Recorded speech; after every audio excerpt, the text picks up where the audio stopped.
Soit agréable à vous écouter.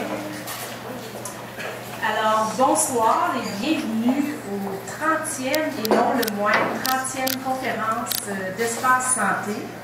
Alors, et depuis ce temps, on a fait 30 conférences, un colloque. Espace Santé, probablement que vous connaissez de plus en plus en assistant à ces conférences, c'est quoi nos objectifs?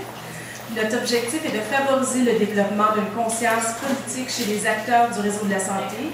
Comment? Par le transfert des connaissances et la mise en commun de nos expériences chacun. Mon nom est Christine Guéret, je suis infirmière de profession.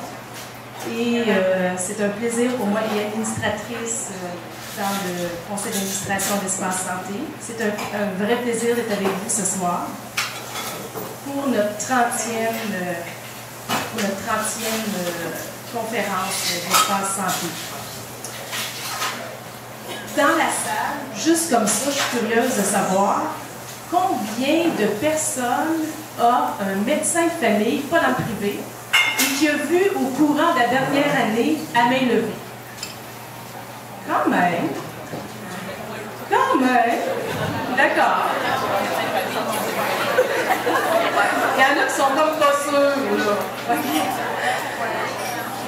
Alors, pour amener un petit peu plus de piquant aussi, parce qu'il y a du monde qui sont en réseau, qui travaillent dans le réseau de la santé, combien à main levée travaillent dans une clinique de spécialité et qui ont dû faire le travail de la première ligne pour prodiguer les soins de leurs patients?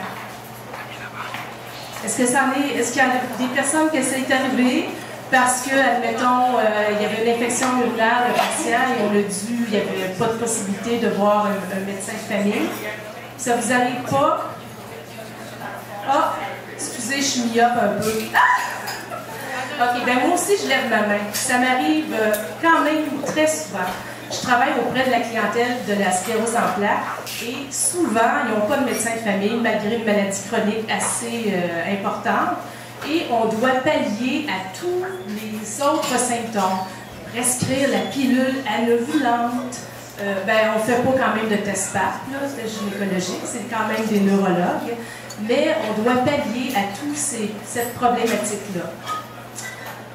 Sans plus tarder, et pour faire le lien avec notre conférence de ce soir, qui va parler entre autres de la première ligne, et bien entendu, qu'est-ce qui se passe? On peut voir que c'est totalement d'actualité avec les nouvelles directions que va prendre le ministère de la Santé. On sait que plusieurs d'entre nous vont être touchés par ces nouvelles directives. Alors, on est fiers de vous présenter ce soir deux personnes, dont Madame Lucie Tremblay, qui est présidente directrice générale de l'Ordre des infirmières et infirmiers du Québec. Excusez. C'est une ancienne information, mais quand même, elle est présidente dans la recherche de l'innovation et du rehaussement de la qualité et de la sécurité des soins. Sans plus tarder, accueillons-le.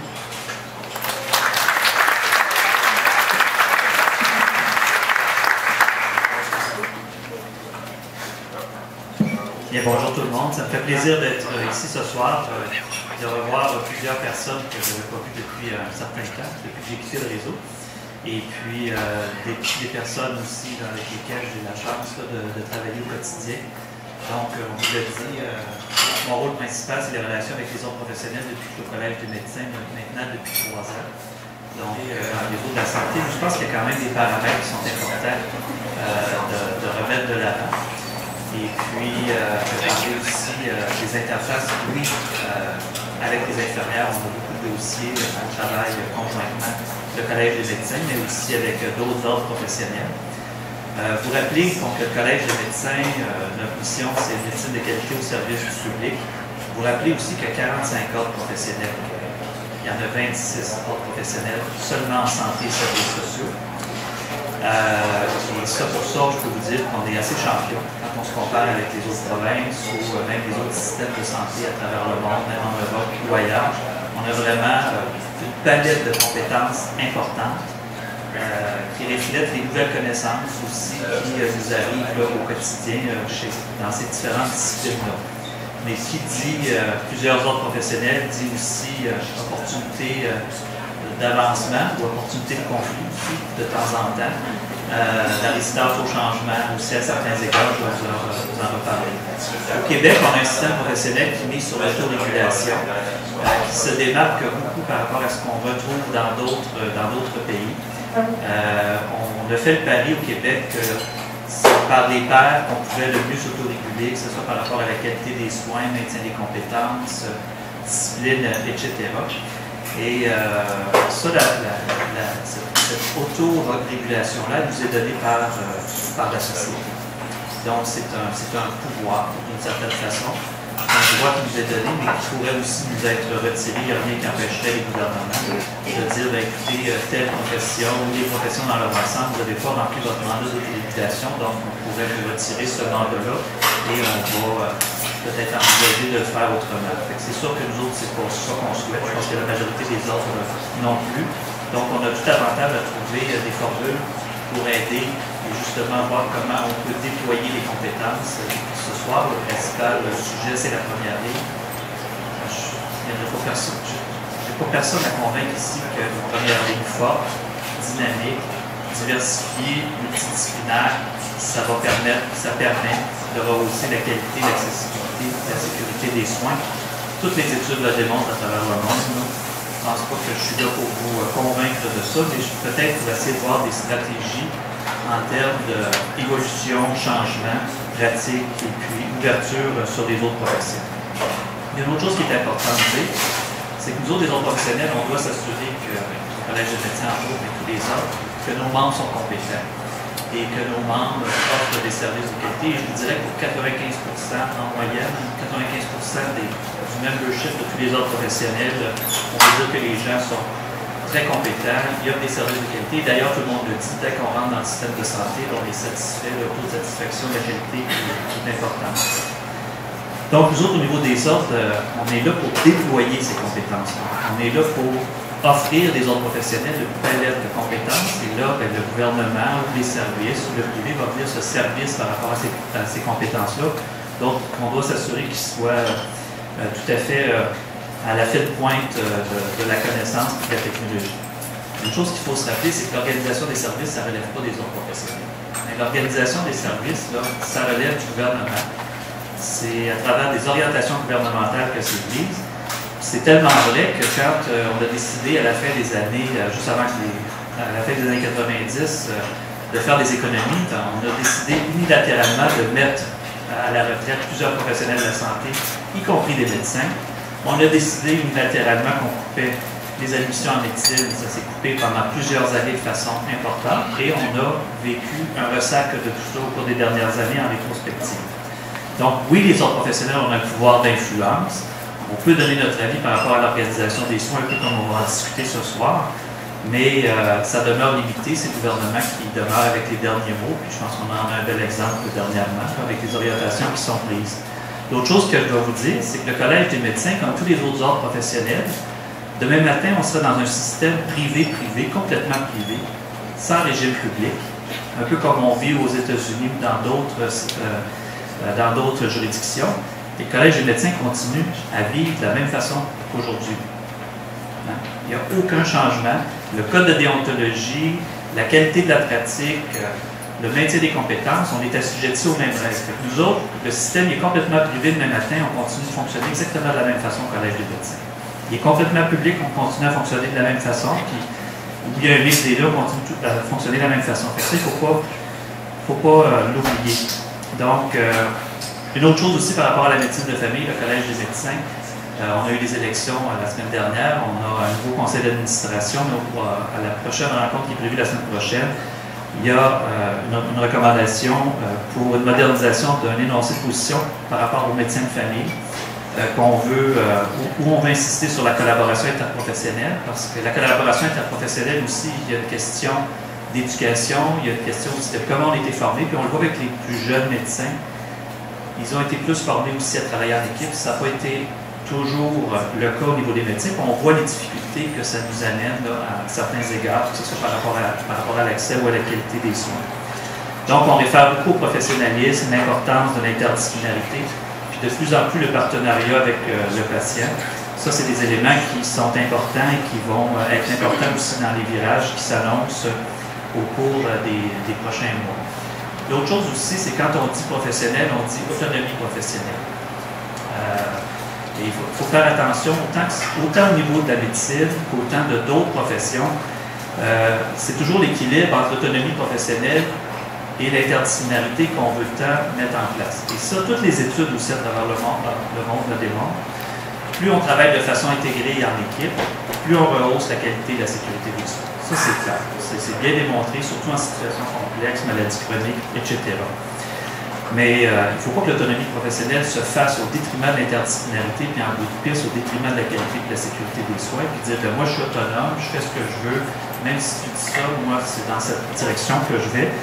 Parce que là, l'autonomie professionnelle aussi, il ne faut pas que ça se fasse au détriment du contrat social qu'on a avec la société comme professionnel.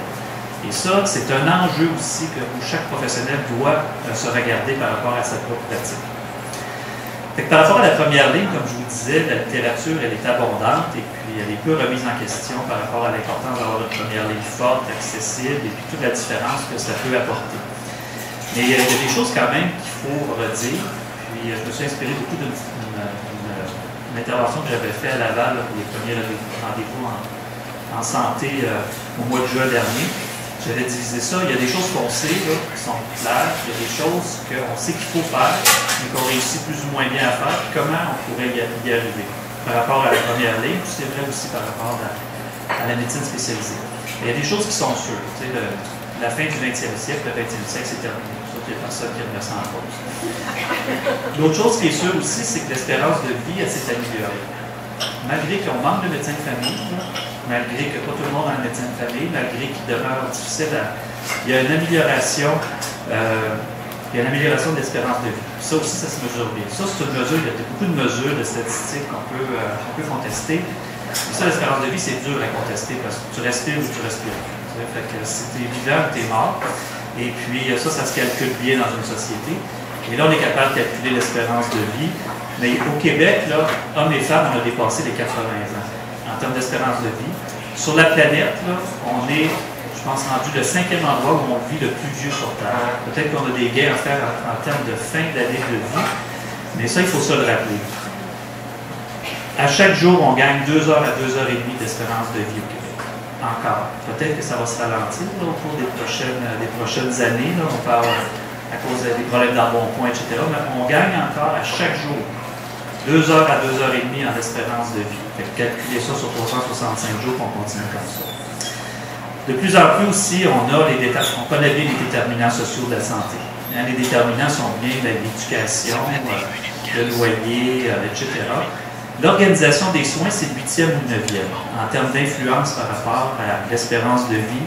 Donc, c'est certain que d'améliorer une première ligne, techniquement, ça devrait encore nous aider en termes de cette espérance de vie-là. Les données probantes sont de plus en plus présentes aussi pour nous orienter par rapport à cette situation-là.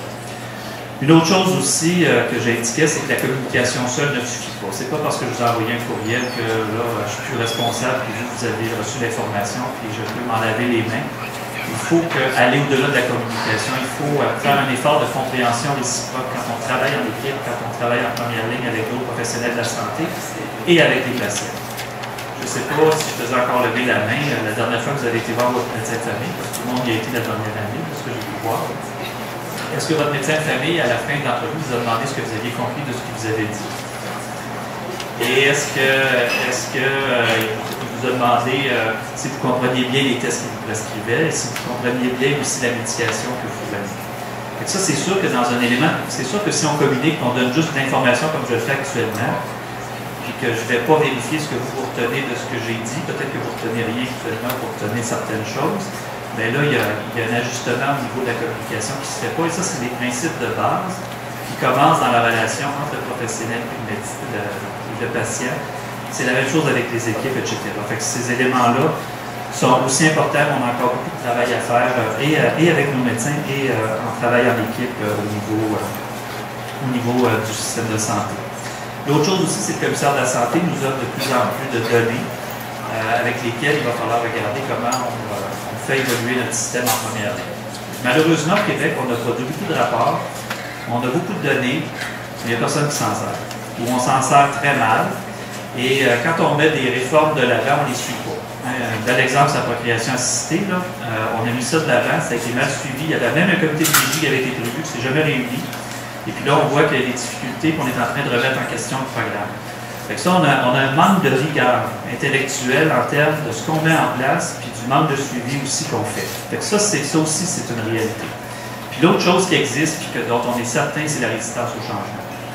Ça, la résistance au changement, là, on la voit tout de suite. Elle est immédiate, il n'y a pas personne qui me sent en cause non plus, elle est évidente, habituellement, à rallier le plus grand nombre. Il faut regarder comment on fait aussi pour aller au-delà de cette résistance au changement-là, qu'on sent un petit peu dans le réseau, c'est le moins qu'on puisse dire dernièrement. Fait que, rendu au 21e siècle, ce qu'on veut, c'est qu'on veut que les gens travaillent en équipe parce qu'on sait que c'est une façon d'améliorer les soins.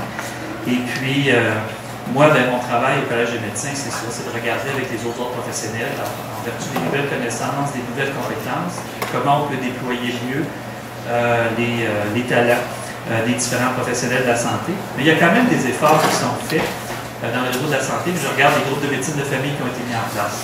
Il y a 10 ans, là, il y avait une grosse résistance pour la mise en place des groupes de médecine de famille.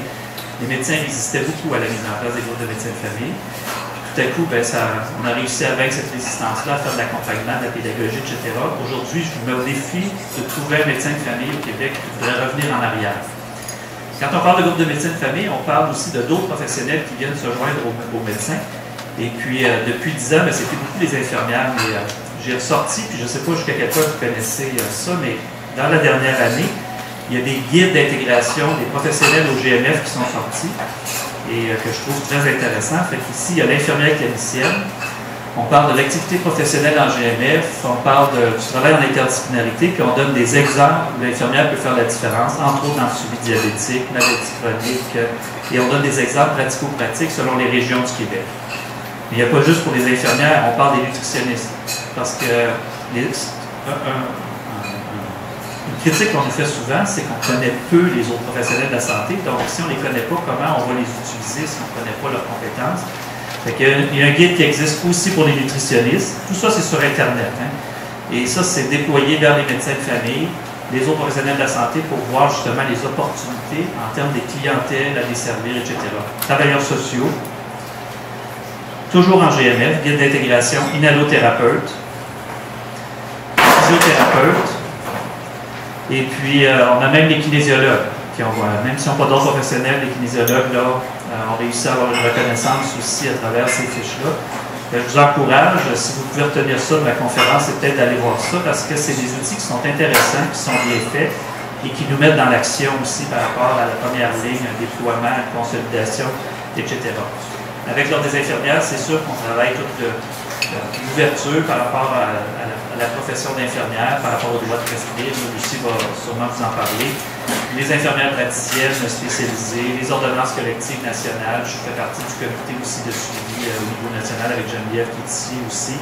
Et au Collège des médecins, on a plusieurs règlements d'autorisation aussi. Je pourrais vous en faire un listing, mais vous savez, pour que les ambulanciers fassent les gestes qu'ils posent actuellement au Québec, parce que quand ils arrivent sur un accident, on veut qu'ils sauvent le monde, là, pour qu'ils regardent en train d'arrêter de respirer.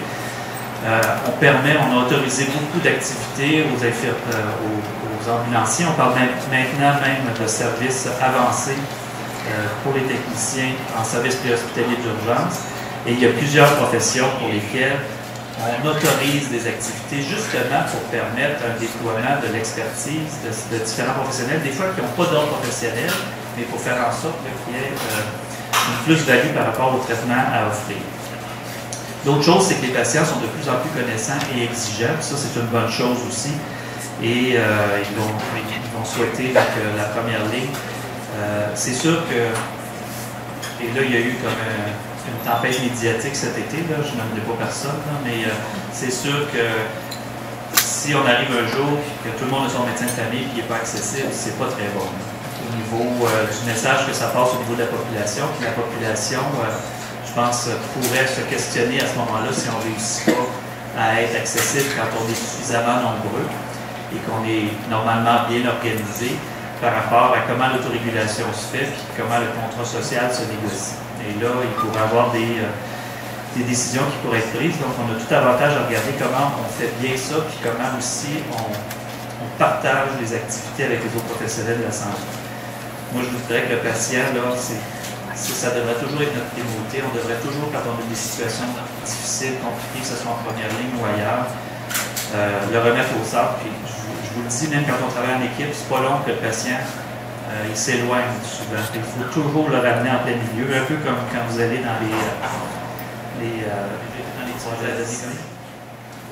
Avec vos enfants, là, vous les adultes prennent le bord, je peux vous dire ça. Et puis, c'est clair que le client, c'est l'enfant, et tout est concentré et centré sur lui.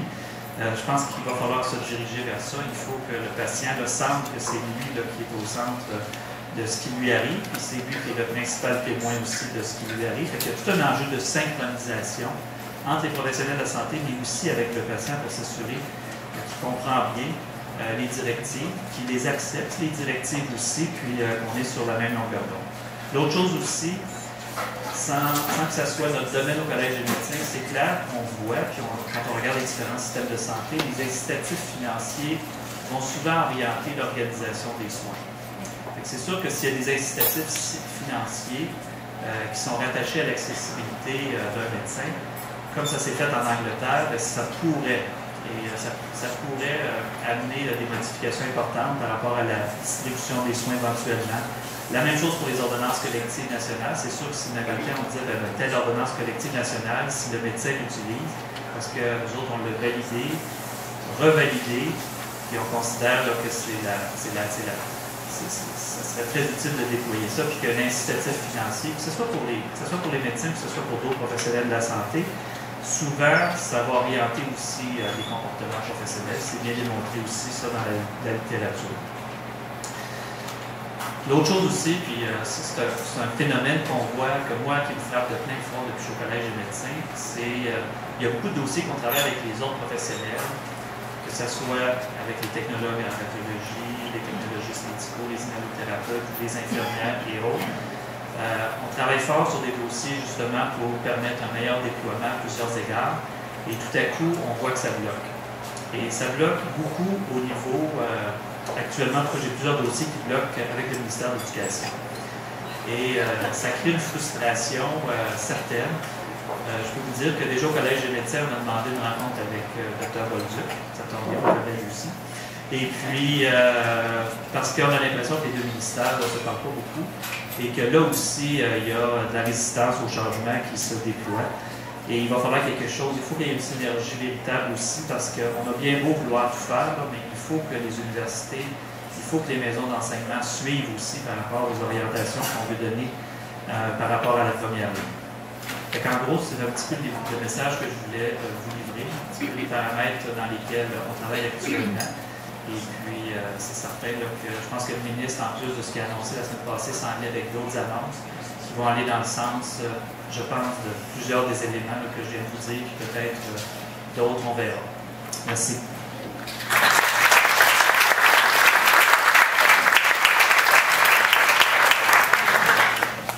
Merci, Dr. Trudeau. Ce fut fort intéressant. Pour ceux qui ne connaissent pas la formule 5 à 7 Espace Santé, alors les questions sont à la fin. Donc, vous avez, il y a des personnes qui vont se promener avec des micros et vous pourrez poser des questions. Donc, sans plus tarder, j'aimerais vous introduire Mme Tremblay. Là, je viens d'avoir son titre. Là. Présidente de l'Ordre des infirmières et infirmiers du Québec. Depuis le 28 octobre, ça va faire presque 2 ans, 2012. Dès son élection à la présidence, elle a établi 4 priorités qui guident les actions de l'OIQ. La formation de la relève, le développement de la pratique infirmière, l'accès aux services de santé et la gouvernance des soins infirmiers. Jusqu'à son entrée en fonction à l'OIQ, elle œuvrait en tant que directrice des soins infirmiers et services cliniques au centre gériatrique Maïmonide Donald Berman, affilié à l'Université McGill. Madame Tremblay est diplômée en soins infirmiers, détentrice de baccalauréat en sciences et d'une maîtrise en administration des services de santé de l'Université de Montréal. Merci.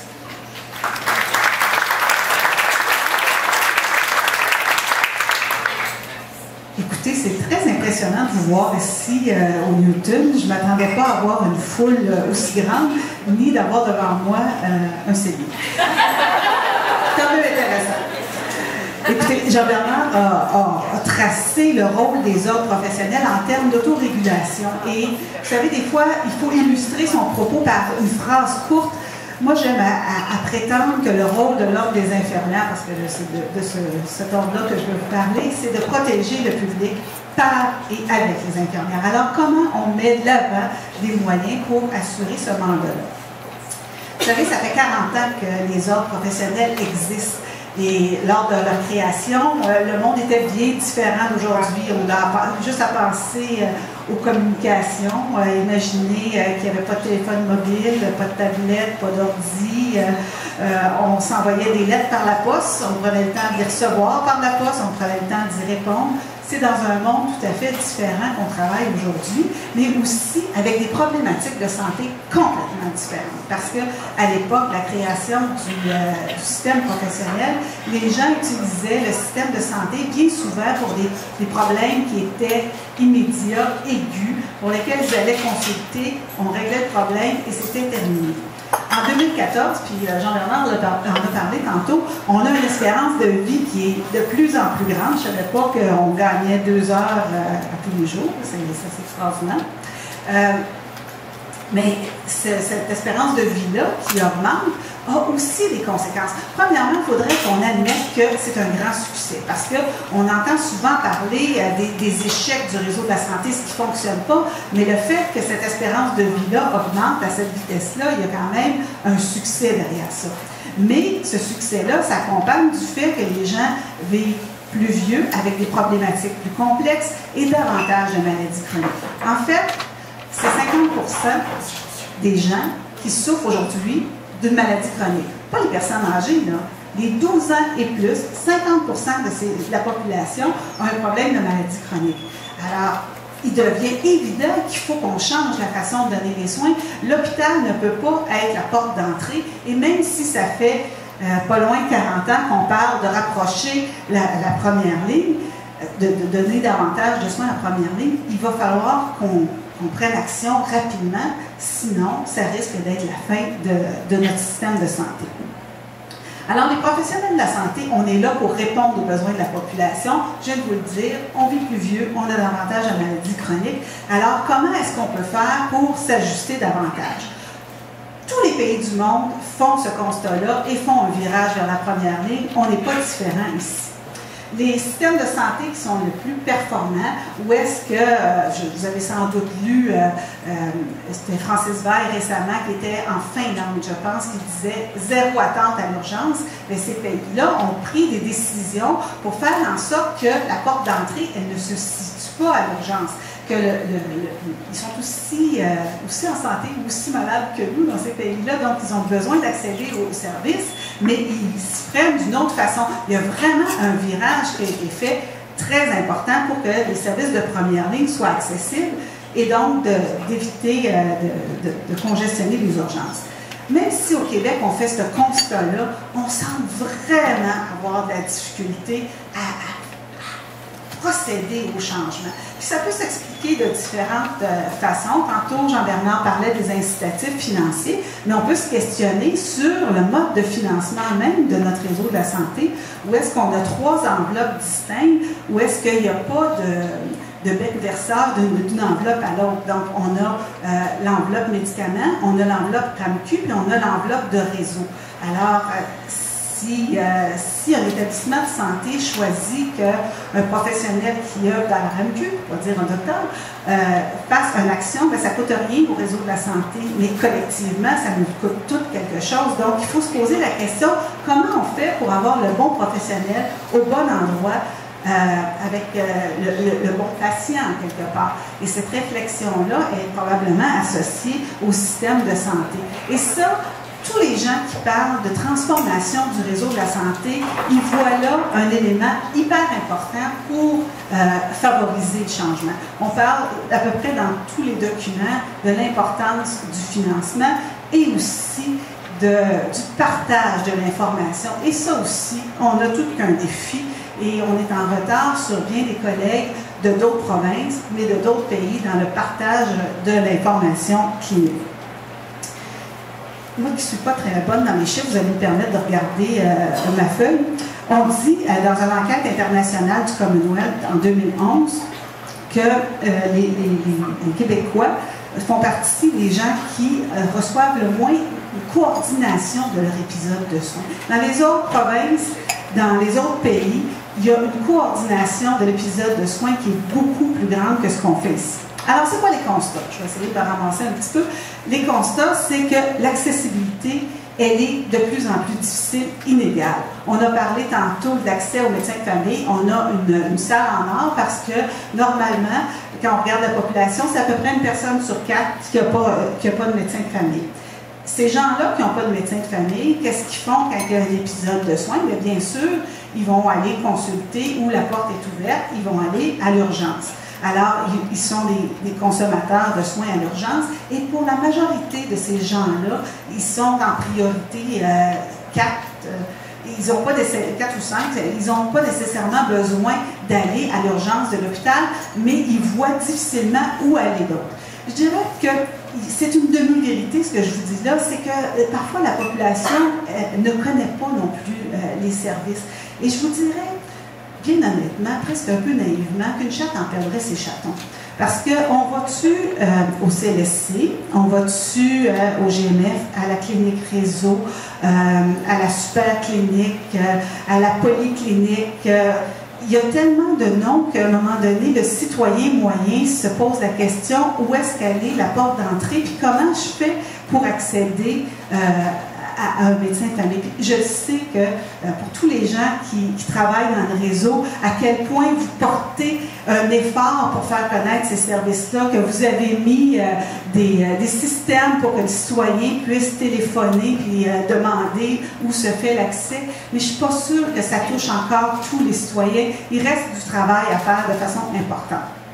Alors, le recours à l'urgence continue d'être une option et je vous dirais, c'est pas très scientifique ce que je vais vous dire là, mais que certaines personnes croient que plus tu vas dans la hiérarchisation des soins, plus tu vas vers la spécialisation, mieux le service est. Donc, si, je vais prendre un exemple un peu banal, si mon enfant a le nez qui coule, puis ça va pas bien, puis que je veux qu'il reçoive des soins, bien, si je veux qu'il reçoive les meilleurs soins, c'est peut-être à Sainte-Justine qu'il faut que je l'amène, alors que le service de première ligne est probablement la meilleure place où amener l'enfant. Alors, l'organisation actuelle des soins est axée davantage pour répondre aussi aux problèmes de santé aigus. Ce virage-là, tant attendu de la première ligne, tarde à arriver. Et quand on parle aux gens qui ont des problèmes de maladies chroniques, seulement 16% des personnes disent qu'un professionnel de la santé les contacte entre les visites. Donc, comment on fait pour identifier s'il y a une problématique particulière? Et je vous dirais, ce que j'ai parfois vu dans ma pratique clinique, c'est que les gens ont tellement peur de déranger. Ils disent, le système est congestionné, je ne vais pas déranger pour rien, mais parfois d'agir en amont du problème, d'agir de façon rapide, ça permet d'éviter une détérioration des problèmes. 33% des personnes qui ont les plus grands besoins de santé ont une personne qui prend soin de tout leur épisode de soins et coordonne le tout, alors que quand on regarde en Ontario, c'est 72% puis 66% en Alberta. Alors, c'est une grande différence. La continuité et la coordination des personnes qui ont des problèmes de maladies chroniques se fait parfois chaoteusement, malgré tous les efforts qu'on y met individuellement. Je pense que chaque professionnel essaie de faire de son mieux, mais tantôt je disais, la fluidité de l'information n'est pas toujours facile, les systèmes d'information ne sont pas toujours présents. Alors, comment on fait la coordination au sein de la première ligne, mais entre la première et la deuxième ligne? Alors, moi, je suis quelqu'un d'optimiste. Je me dis, quels sont les leviers? Alors, il y en a des leviers. Depuis plusieurs années, on se dit, il faut qu'on ait une première ligne forte, puis je pense qu'un des facteurs gagnants, une des conditions gagnantes, c'est vraiment, ça prend une volonté politique pour mettre la première ligne de l'avant. On a des champs d'exercice, Jean-Bernard en a parlé tantôt, qui sont bien définis. Si on utilise le plein potentiel de chacun des professionnels qui peut exercer l'entièreté de son champ d'exercice, on va augmenter l'offre de services à la population. Jean-Bernard a parlé des ordonnances collectives, notamment des ordonnances collectives nationales. Et en plus, on a des expériences au Québec qui sont extraordinaires. Il y a deux programmes qui ont eu des succès, par exemple, Défi Santé et Action Santé, donc les gens qui s'occupent de malades qui sont des grands utilisateurs de services. Quand ils ont fait des interventions en suivi continu de ces malades-là, c'est 40 à 60% des consultations à l'urgence qui ont diminué. C'est vraiment assez extraordinaire, tu trouves pas? Moi, je trouve ça fantastique. 24 à 44% des hospitalisations qui sont diminuées, puis c'est 23 à 34% des analyses de labo ou des tests diagnostiques qui ont été réduits. Là, il faut que je vous parle de l'infirmière en moi. Ça, c'est tout bien fun, mais au bout de tout ça, c'est le citoyen qui est gagnant là-dedans, parce que s'il n'est pas en train d'attendre à l'urgence, s'il n'est pas hospitalisé, il peut prendre soin de sa famille, il peut aller chercher les enfants en garderie. C'est un citoyen qui contribue à sa société. Alors, quand on fait ces actions-là, non seulement c'est payant parce que la personne ne consomme pas les soins à l'endroit où est-ce que c'est le plus dispendieux et où est-ce que c'est le plus dangereux aussi, hein, on n'a qu'à penser aux infections nosocomiales, mais c'est une personne qui peut demeurer active dans la société. Alors, pourquoi on ne miserait pas davantage sur ces éléments-là? Alors, qu'est-ce qu'il faut faire? Il faut intensifier ce qui a déjà été mis de l'avant. Je vous l'ai dit tantôt, le bon professionnel au bon endroit, au bon moment, avec le bon client, d'offrir des alternatives à l'urgence et de coordonner davantage la première ligne. Tantôt, Jean-Bernard parlait de la collaboration interprofessionnelle. Puis, moi, j'ai passé ma vie à travailler en gériatrie où est-ce qu'on ne peut pas survivre sans une collaboration interprofessionnelle très importante. Alors, moi, j'y crois, je pense qu'il y a moyen d'y arriver. Il y a des moyens de se communiquer ensemble, il y a des moyens de coordonner tout ça, mais la collaboration interprofessionnelle, ça ne veut pas dire non plus de tout faire la même chose. C'est comment on apprend à danser ensemble et on a des zones grises qu'on partage, puis il y a des zones dans lesquelles on est le seul à pouvoir faire les choses. Alors, c'est comment on fait pour coordonner tout ça pour que l'usager puisse recevoir les services qu'il a besoin, qui ait aussi une relation de confiance avec le professionnel, qu'il y ait quelqu'un avec qui il puisse développer une relation et être sûr que quand il va avoir un problème, il va y avoir une réponse. Puis, je reviens à la circulation fluide de l'information. Alors, vous savez, on l'a dit tantôt, les autres professionnels, là, on n'est pas les seuls qui peuvent avoir une influence, puis on n'est pas nécessairement les décideurs dans bien des situations. Mais si je dis que le problème, c'est juste toi qui l'as, moi, je m'amuse à dire que de ce côté-là, il y a 3 doigts qui pointent dans cette direction-là pendant que je dis que mademoiselle, c'est elle qui est le problème. Alors nous, à l'Ordre des infirmières, qu'est-ce qu'on peut faire? Qu'est-ce qu'on peut faire avec nos collaborateurs? Puis, on l'a dit, on travaille beaucoup ensemble avec le Collège des médecins, on travaille avec l'Ordre des pharmaciens, on travaille avec les collègues en arrière des inhalothérapeutes, les infirmières auxiliaires. On travaille en collaboration avec un grand nombre de personnes. Et comment on peut mettre ça au profit de la clientèle? Alors, on a 4 grands projets qui nous tiennent particulièrement à cœur. Le droit de prescrire, les infirmières praticiennes spécialisées, les équipes interdisciplinaires qui peuvent travailler auprès des gens qui ont des maladies chroniques et finalement les infirmières en CHSLD. Alors, au niveau du droit de prescrire, vous avez sans doute vu l'an passé la campagne de publicité qu'on a faite à cet effet-là. On a travaillé en collaboration avec le Collège des médecins, l'Ordre des pharmaciens, et le Collège des médecins a adopté un règlement à leur conseil d'administration du mois de juin, puis là, ils continuent à se faire des travaux pour que les infirmières puissent compléter leur travail. Notamment, il y a 4 situations particulières. La première, c'est au niveau des soins de plaie. Imaginez les malades qui sont à domicile, si on laisse détériorer leur plaie, ça peut devenir absolument catastrophique. L'infirmière qui est sur place, si elle peut déterminer le traitement qui s'impose, ça simplifie grandement les choses et ça évite dans bien des cas des consultations inutiles à l'urgence. Puis on ne veut surtout pas que la plaie se dégrade. Moi, je m'amuse à dire que Superman est mort d'une infection de sa plaie. Que si lui peut mourir de l'infection de sa plaie, imaginez les personnes qui sont âgées et davantage vulnérables. Il y a aussi tous les aspects de santé publique. Donc, le traitement de la gonorrhée et chlamydia. Il y a aussi vitamines chez la femme enceinte, les traitements pour les nausées et vomissements, le traitement du muguet chez le bébé et la mère qui allait. Alors, c'est des travaux qu'on fait ensemble.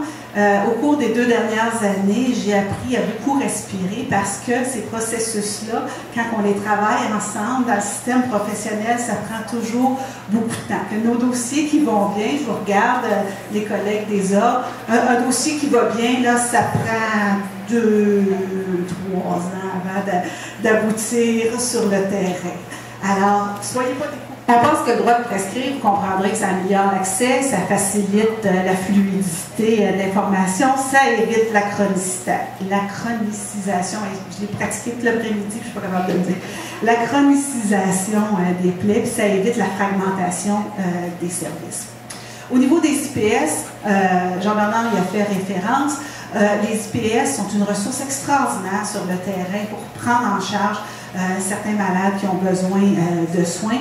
Et on a créé ces infirmières praticiennes spécialisées-là il y a quelques années. Je pense qu'on a besoin de moderniser le tout et d'éviter que ce soit trop sclérosé, que la réglementation soit trop lourde. Et on a des travaux qu'on a, encore une fois, avec nos collègues du Collège des médecins.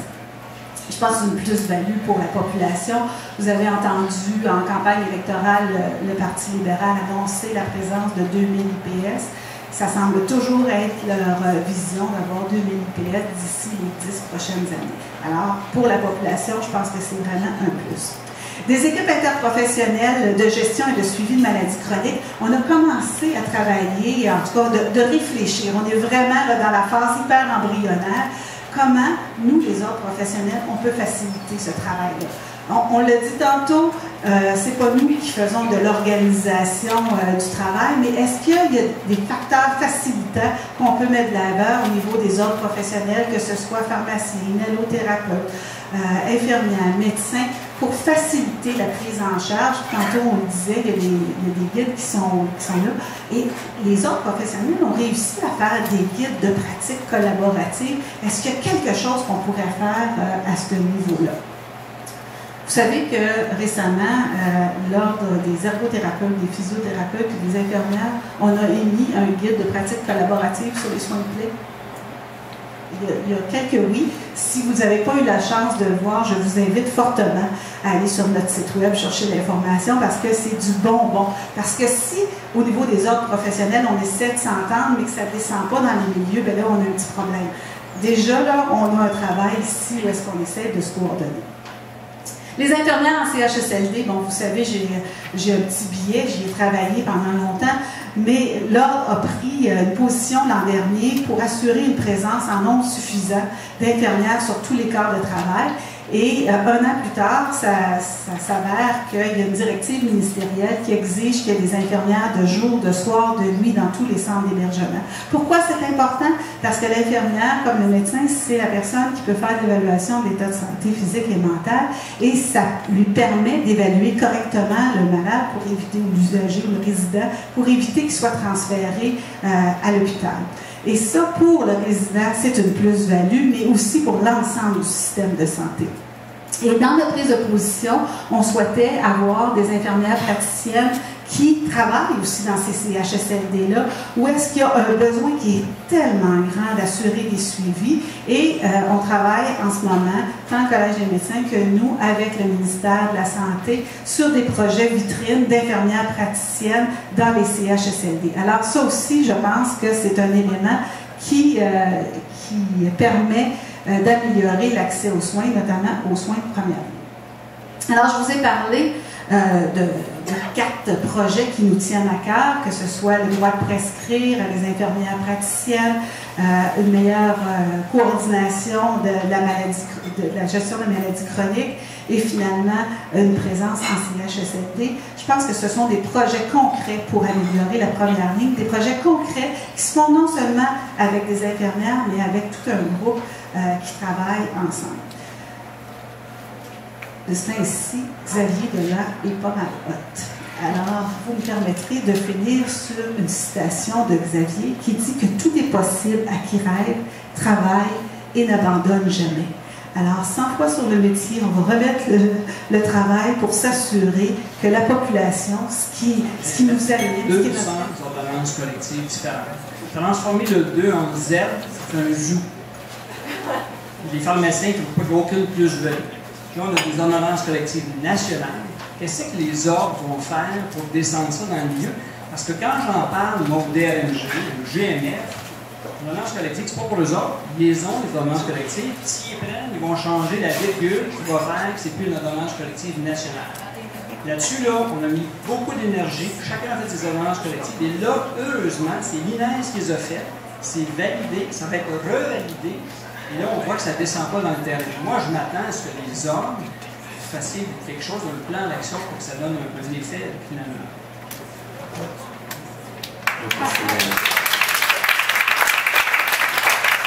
Bon, c'est un excellent point. Puis on l'a regardé sur toutes les coutures au cours de la dernière année au Collège des médecins, puis on en discute aussi au comité de suivi. Le comité de suivi, d'ailleurs, qui va se réunir prochainement, c'est un des points à l'ordre du jour. Je vais vous dire, dans les discussions qu'on a, il n'y a rien de calmé parce que les médecins vont être consultés à partir du mois de janvier prochain. On est dans la révision de notre règlement sur les ordonnances, où on vient réinterpeller toute la question de l'ordonnance collective. Et je ne peux pas m'avancer, mais il y a des discussions qui vont dans le sens, est-ce qu'on devrait prévoir que seulement les ordonnances collectives nationales, quand c'est en GMF ou en milieu qui ne relève pas d'un établissement, soient obligatoires auprès des médecins de famille, parce que dans les faits, les ordonnances collectives, les médecins les écrivent peu, sont souvent écrites par des pharmaciens ou des infirmières. Il y a une multiplication des ordonnances collectives. Quand on les revise, ça nous questionne même par rapport à leur validité scientifique quand des experts s'y mettent, etc. Et là, on voit, avec les ordonnances collectives, il y a quand même eu des expériences positives dans la dernière année. Il y a eu beaucoup de haut là quand l'ordonnance collective pour les IPP est arrivée.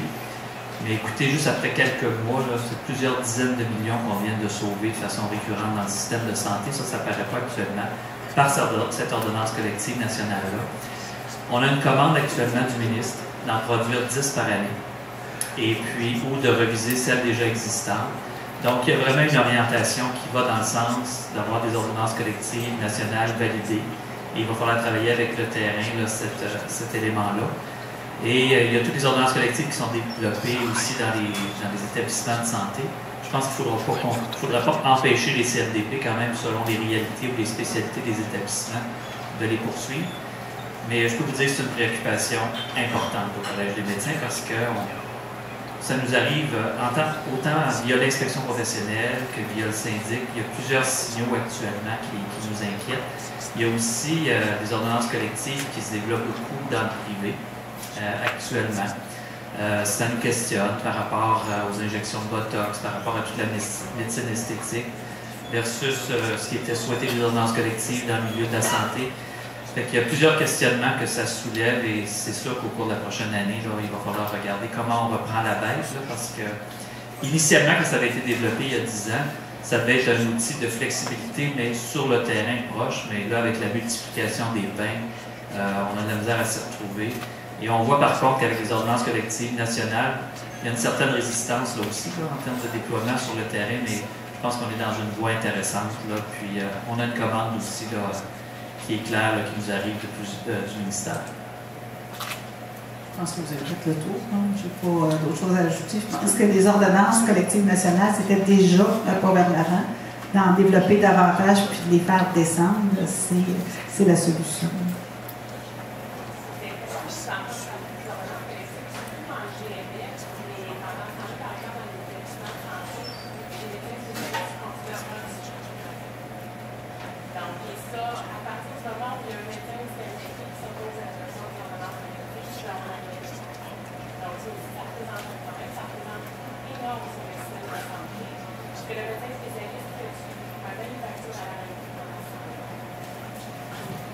Ton exemple illustre bien ce que je disais tantôt des 3 enveloppes. Répétez ce qu'elle a dit parce qu'on n'entend pas. Oui. Madame a dit que c'est parfois difficile quand une personne, un médecin s'oppose à l'adoption d'une ordonnance collective. Certains spécialistes au C3S où elle travaille continuent à faire du suivi d'anticoagulants. Et elle se dit, est-ce que c'est la meilleure personne au meilleur endroit? Bien, tantôt, je vous disais, ce qui est souhaité, c'est justement ça, qu'on ait la meilleure personne au meilleur endroit, au meilleur moment. Mais il y a parfois des freins aussi au niveau des enveloppes budgétaires parce que l'établissement n'a aucun incitatif à encourager une autre pratique. Ça ne coûte rien quand le spécialiste fait le suivi. Mais pendant qu'il fait ce suivi-là, est-ce qu'il voit des malades qui sont très malades? Est-ce qu'il diagnostique des gens qui sont en attente d'un diagnostic? Malheureusement, non. Il y a la notion des incitatifs, mais il y a quand même des établissements de santé au Québec, je dois le dire, parce que quand il y a une ordonnance collective qui est adoptée, là, tout le monde doit s'y conformer. À la limite, ça peut remettre en question le statut et privilège d'un médecin. Il y a aussi une question d'autorégulation dans les établissements de santé. Avec les CFDP, il y a quand même un rôle qui peut être joué, mais c'est certain que les incitatifs ne sont pas toujours dans ce sens-là, mais je peux vous dire qu'il y a des établissements, dépendamment des ordonnances collectives, où c'est l'ordonnance collective d'établissement, et les médecins, dans les obligations, c'est écrit dans la loi, l'article 214, 215, en termes d'obligations vis-à-vis du CFDP, les obligations, ils doivent se conformer aux règlements qui sont adoptés par leur CFDP. Donc, un médecin qui s'opposerait, il peut le manifester. Là, si le CFDP ne l'adopte pas, c'est une autre affaire. Ou si c'est modifié. C'est toute la question d'autorégulation. C'est sûr qu'à ce moment-là, on a l'air drôle un peu quand cette autorégulation-là est très variable d'un endroit à l'autre. C'est le même principe qu'on disait tantôt avec les ordonnances collectives, là, qui sont variables d'un endroit à l'autre. J'ai entendu Paul Arcand un matin parler des ordonnances collectives, à 7h moins quart, je m'en allais vers le collège, puis poser la question comment se fait que quelqu'un qui a une ordonnance collective au Lac-Saint-Jean n'est pas pareil comme une ordonnance collective à Saint-Jean. C'est pas la même hypertension. Et là, ben, toute cette question-là se pose, et là, ben, on a un gros travail à faire, c'est certain. Mélanie Perrault, coordinatrice de recherche. Docteur Trudeau, vous avez parlé d'outils qui servent à la collaboration interprofessionnelle en GMF. Je voulais savoir est-ce que vous avez une idée de l'utilisation réelle de ces outils-là une fois qu'ils sont déployés, une fois qu'ils sont communiqués au GMF. Et est-ce qu'il y en a de prévu ou de fait déjà pour les IPSPL au-delà des lignes directrices qui existent déjà et qui sont plutôt sur les aspects réglementaires? Ce que j'ai nommé tout à l'heure, écoutez, c'est assez récent, c'est dans la dernière année. Ça ne vient pas du Collège des médecins, c'est vraiment au niveau ministériel que ça s'est développé. Puis moi, je salue cet élément-là parce que quand on a des réactions au Collège des médecins de la part de nos propres membres, que ce soit quand on a négocié les nouveaux actes avec les pharmaciens, que ce soit quand on crée de l'ouverture avec les infirmières ou d'autres professionnels de la santé, c'est sûr qu'on a toute une éducation, une pédagogie à faire avec nos propres membres. Et souvent, nos membres nous disent, écoutez, on ne sait pas ce que ces autres professionnels-là font. Donc, il y a des guides, il y a des outils. Là, comment ces outils-là sont utilisés, tout ça, là, je pense que c'est vraiment au début. Mais ça réfère aussi à ce que je disais tout à l'heure. On développe des outils, je pense, qui sont très, très bien. Là. Vous pourriez aller les chercher, les télécharger sur Internet. Vous allez voir, ça a été vraiment fait pour se mettre dans l'action. Mais après ça, comment on fait le suivi de ça? Là? Vous êtes une chercheuse, vous savez comment c'est important de faire des suivis de ce qu'on met de l'avant. Ça, on a vraiment un problème au Québec avec ça. Là.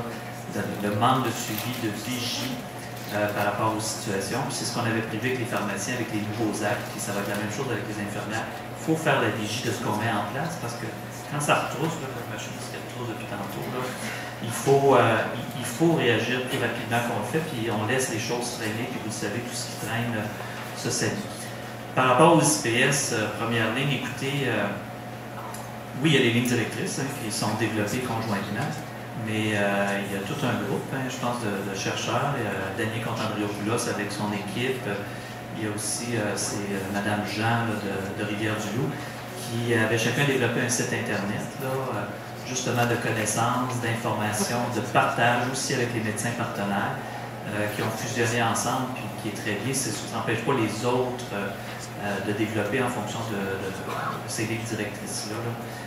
Mais comment tout ça est utilisé, on a encore du travail à faire, c'est certain, mais je pense que ça avance. On le voit là que ça avance, un peu comme la difficulté que j'expliquais par rapport à la mise en place des GMF il y a 10 ans. On voit qu'avec les IPS, là, les gens là, mesurent bien les bénéfices, puis tous les médecins partenaires qui travaillent bien avec un IPS ne voudraient pas revenir en arrière non plus. Ils veulent continuer à avancer, puis ils veulent aussi qu'on amène plus de flexibilité par rapport à son travail. Et d'ailleurs, on a fait des rencontres conjointes pour favoriser aussi ce transfert-là de connaissances chez des médecins qui pourraient, chez des infirmières qui auraient peut-être plus de difficultés à exercer complètement leur rôle. Donc, il y a aussi ce transfert de connaissances-là. C'est une profession qui demeure assez jeune. On travaille effectivement à assouplir les choses.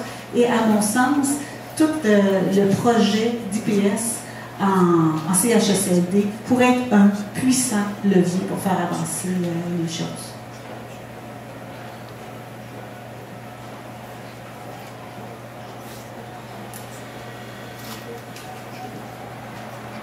Bonjour, Marc Heinemann du groupe Raymond Chabot Grant Thornton. Je vais vous poser une question, la question du jour. Comment percevez-vous, quel lien voyez-vous entre la loi C10 et les réformes qui s'annoncent et l'évolution de la première ligne? Comment vous voyez ça? Je suis sûr que vous avez pensé à ça avant de venir.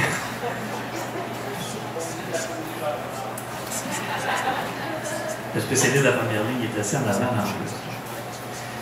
Écoutez, je ne l'ai pas dit tantôt, mais je le dis souvent, là, dans le réseau de la santé, on voit comment c'est difficile de changer les choses, on voit comment c'est difficile de faire évoluer les systèmes, et puis ça prend des décisions courageuses. Je pense que la décision du ministre, malgré toute l'opposition qu'elle peut manifester, toute la réaction qu'elle peut aussi engendrer, l'orientation qui est prise actuellement, on ne peut pas dire que ce n'est pas une décision courageuse. Je pense que ça, on ne peut pas le dire. Et je pense que ça en prend des décisions courageuses. L'impact, l'effet que ça va faire ensuite, je pense que ça va être beaucoup dans le déploiement et dans le suivi qui va en être fait avec les leaders qui vont être en place. Je ne pense pas qu'on a avantage à mettre des leaders là, qui vont être des marionnettes du ministre. Je pense qu'on a des gens compétents au Québec, on a des gestionnaires de haut niveau qui, normalement, devraient se retrouver dans ces postes-là éventuellement. On verra avec la commission parlementaire comment tout ça va se moduler, se modifier. Je pense que ça va être dans le choix de ces personnes-là, puis dans le suivi qui va être fait. Puis tantôt, quand on parlait d'interdisciplinarité, on n'est plus juste dans le curatif. Maintenant, on est dans la prévention, on est dans la promotion. Il faut que ça soit travaillé. Moi, je ne vois pas que ça puisse être autrement. Je l'ai entendu, là, toute la question de l'hospitalo-centrisme depuis une semaine. Oui, je l'entends, etc. Mais je me dis, il y a moyen quand même. Là, ça va dépendre des gestionnaires qui vont être là, comment le suivi va être fait. Mais c'est une décision courageuse, puis ça n'en prend parce que quand il n'y en a pas de décision courageuse, ça ne bouge pas. Et puis, ça fige. C'est pas les gens par eux-mêmes qui changent, qui se modifient, puis qui évoluent. On le voit bien. Là. Fait que on ne peut pas faire une omelette sans casser des œufs. Après ça, je pense comment ça va évoluer. J'espère qu'on va venir se coller sur les systèmes dans le monde qui ont fait leur preuve. Et il y a d'autres annonces qui sont à venir par rapport aux médecins de famille, son rôle, au niveau de la première ligne, les incitatifs, comment la spécialité va se déployer, les autres professionnels de la santé. C'est clair, l'enjeu CHSLD, là, il est énorme. Quand même que tout le monde aura son médecin de famille, là, demain matin, là, on va encore avoir des problèmes là, en termes de la couverture en CHSLD.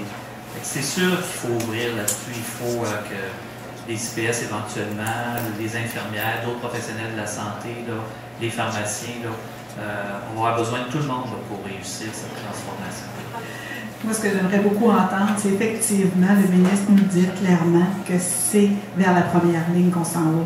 Je pense que c'est dit comme entre les lignes, mais ce n'est pas encore dit clairement.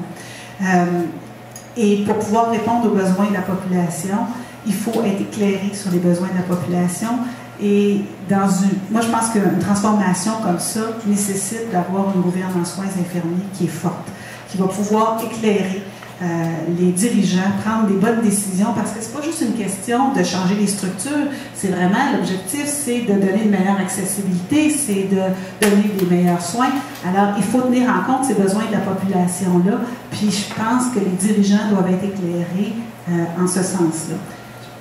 Je dirais une gouverne en soins infirmiers forte que je souhaite dans cette réforme-là, puis d'avoir, je l'ai dit souvent pendant ma présentation, le bon professionnel au bon endroit, au bon moment, qui peut exercer pleinement son champ d'exercice. Puis, je pense que ça nécessite de faire une transformation de ce qu'on fait en ce moment.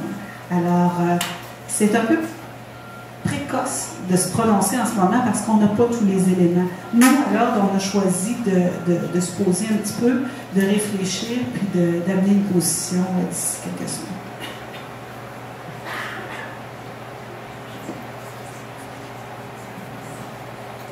Jonathan Rioux, infirmier. Dans le contexte qu'on est présentement des fusions et de l'intégration, c'est quoi la barrière que vous voyez au système informatique? Moi, je trouve personnellement qu'on est très mal outillé, on n'a pas des bons outils, c'est très lent, je ne comprends pas qu'on ne met pas des gens à réfléchir à des meilleures solutions. Je suis beaucoup plus vieille que vous. Quand j'étais étudiante, on m'annonçait l'informatisation du dossier patient et je suis allée à un moment donné à un forum sur le télénursing, télémédecine, tout ça, puis j'ai annoncé haut et fort que je ne pensais pas voir ça de mon vivant. Puis il y a quelqu'un qui a pris la balle au bon en me disant « Venez voir, dans mon C3S, ça existe ». Ce qui est déplorable, c'est qu'effectivement, il y a des solutions qui existent. Ça tarde vraiment à se propager partout dans le réseau et j'ai de la misère à identifier où sont tous les freins à ce déploiement-là parce que ça nous simplifierait tellement la vie. Et je donne souvent comme exemple ma pauvre mère qui doit avoir les oreilles qui cillent. Ma mère, vous comprendrez, c'est une personne âgée. Et là, toutes les fois qu'elle s'en va voir son médecin, j'ai dit, tu peux-tu, s'il te plaît, apporter tes résultats d'INR puis leur dire les changements qui ont été faits dans ta prescription additionnelle. Voyons donc, avec les ordinateurs, puis les pompes, puis tout ça. Ils savent tout ça. Puis là, je dis non, tu peux-tu apporter, s'il vous plaît, des photocopies et être sûr que tu lui dis. Je trouve ça déplorable, mais on est encore à l'âge où est-ce que l'information ne circule pas, puis il y a vraiment des freins. Ça, là, ça va être un levier hyper puissant. La journée où est-ce qu'on va avoir une fluidité plus importante de l'information. Je pense qu'une des angoisses, puis je la comprends, là, c'est au niveau de la confidentialité. On ne veut pas que l'information soit hackée. Mais je ne suis pas sûre que l'information papier, photocopiée, qui se promène à travers le réseau, assure une plus grande confidentialité. Je comprends qu'on fait une photocopie à la fois, qu'on la distribue une fois, puis que l'ordinateur pourrait diffuser plus grandement que ça. Mais il y a des façons de faire ça d'une façon sécuritaire. Il y a d'autres pays qui le font pour le monde, on devrait être capable. Je peux juste dire que, écoutez, c'est clair, quand on regarde à travers le monde, là, quand le système d'informatique est bien interfacé, il est intégré, on fait des gains de santé